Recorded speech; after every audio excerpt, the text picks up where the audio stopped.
Let's get into the creative flow and get out of our mind and overcome perfectionism with a quick 10-minute prompt reset. I'm Victoria. I'm Chrissy. And this is Struggle is Real. And struggle is real for a lot of creative artists and people because, it's a notion that we want to be perfect, but there's no such thing as perfection. And but that doesn't change overnight. It needs some practice. So we're going to practice today. And what is today's topic that we're going to write about? I chose to write about choices. Okay. Why? Why are we doing that? Why did I pick choices? Well, I just underwent a career change at age 37. Actually, last Monday was my first day at my new job. Congrats. So, yeah, it's been a lot of excitement and fear and joy and anxiety and all the mixed emotions, and so it's just been on my mind, and I thought it'd be a good time to explore it. Yeah, I'm really happy to reconnect with you. We haven't seen each other in a very long time, and congratulations. It's a big step. Thank you. And I think we will now start writing. And what is the question? The question is to describe one choice that changed your life dramatically. Yes. And I just preface, we all have, there's few moments in life. Life consists of so many choices, right? Just pick one, whatever comes up first in your mind. There might be few. In my case, there are few choices that changed my life. But anyway, so we got 10 minutes. Focus on this and only this. And see you in 10 minutes. All right. I'm going to put a timer on.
Two, Countdown. one.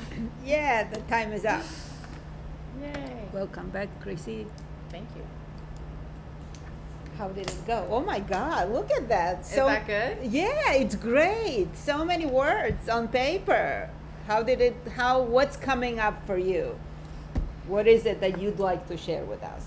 You don't have to share anything if you don't want to talk about it, but Like, what did I end up writing about, or what was the experience anything, like? anything that's coming up for you, because you brought the topic one choice that dramatically changed your life. Yeah. Tell us about that choice. Well, I feel like I ended up kind of writing more generally about choices, but the choice that I was thinking about was my decision to become a therapist, which was really, for me, a decision between pursuing something that was safe. I could have just sort of like stayed in my prior career and, you know, building on that, and I would have been fine, but I made a decision to pivot towards something that felt more purposeful, which at times felt like I was so sure about it, and then at other times, especially as I got closer, I started to question my choice, and I was like, am I being overly idealistic? Am I like not being practical? And you get a lot of like external voices starting to come in,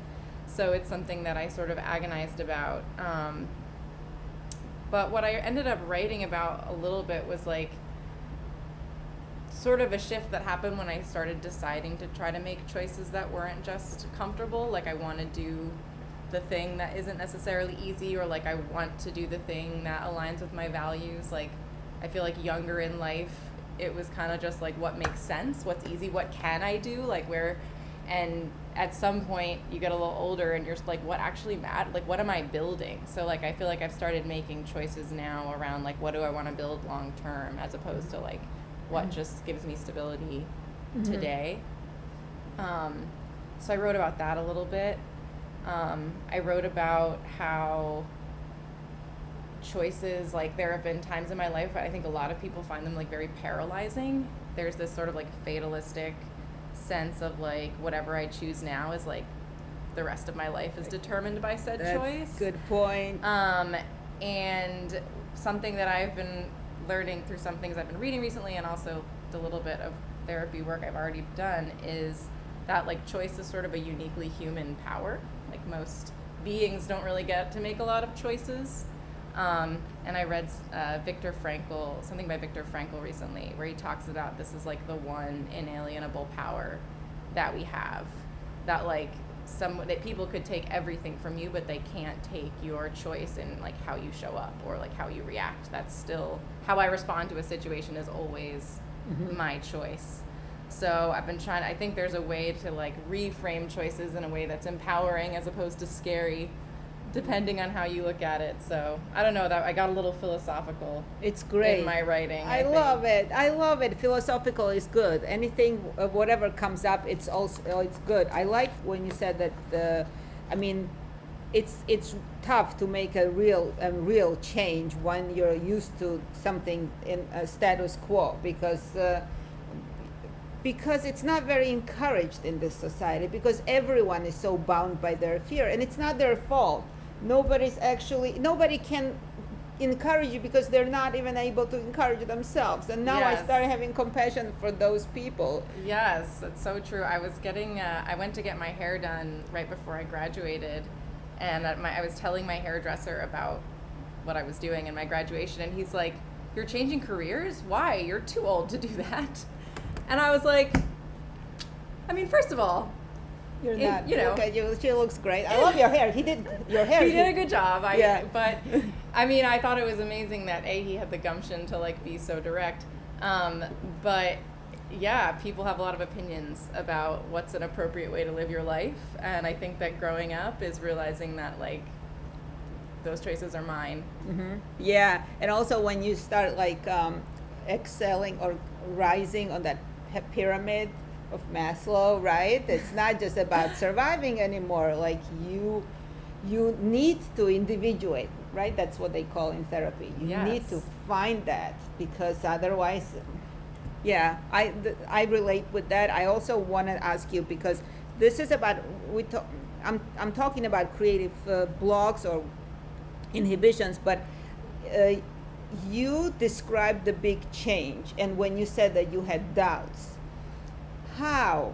Tell us, because it's important also in all kinds of areas of life. Yeah. What helped you to get out of that funk? I call it funks. Many How different. do you kind of push through it? Yeah. Well, it's interesting that you talked about survival, because I actually wrote about this a little bit, that like it doesn't necessarily seem like we're in survival, but like we really are. I think we like exist in a toxic culture with like our hands tied behind our back a lot of the times in terms of like what we're capable of. So again, it's like I have a choice to sort of just like play it safe and abide, you know, what maybe I feel like the larger social narrative is telling me to do, or I can take risks. And I was feeling a lot of doubt, like right around the time of graduation when the change felt really real. I knew I was taking a pretty big pay cut. And I had known it was coming, but once it became real, like those Yeah. survival instincts started to kick in, right? Where I was like starting to be like, was this really dumb? Like, my life's gonna get harder in a lot of ways. And so I think what I really shifted towards was like, this is about, like I said before, like this is something that I'm building. Like I have long-term vision here. That means I'm gonna have to go through some hard times in order to get the skills and level that I wanna get to. And so trying to be like motivated and empowered and inspired by that line of thinking, and just trusting myself that like I've always figured it out. Why wouldn't I believe I'll figure it out again? Definitely leaning on other people too. Like I've talked to a lot of people and a lot of my classmates, just being open in general with people about it. Like as much as you get the hairdressers being like, what are you thinking? You know, I've had other people be really supportive and reassuring, and you know, Yeah.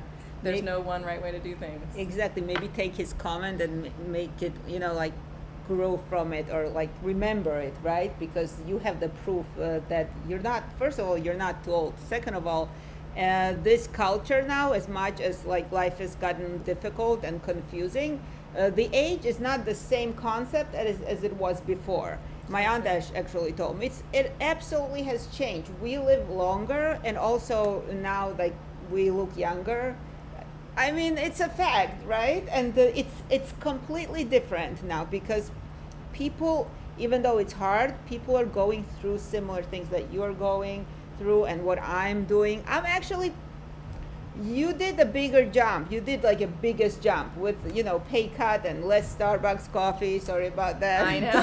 That is exactly what I'm cutting out. I'm so too. sorry. I'll get you coffee afterward. Thanks, girl. But fuck Starbucks. I'm sorry, but I love Starbucks. But anyway, you're right. You're building. You're building on it, and I'm doing it safe. Well, this is for me. It's a dramatic change, because I have already, like you said, I have.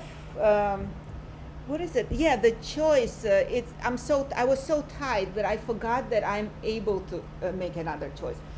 What you said opened up. It hit me somewhere that I'm like, oh my God! It is when I made a choice to start my legal career that I never really finished. I was like, that's it. I cannot change it. And I was younger back then, but I still was so like. It was like paralyzed, like you say, it's creative paralysis. I felt muted, and I didn't see a way out because of survival.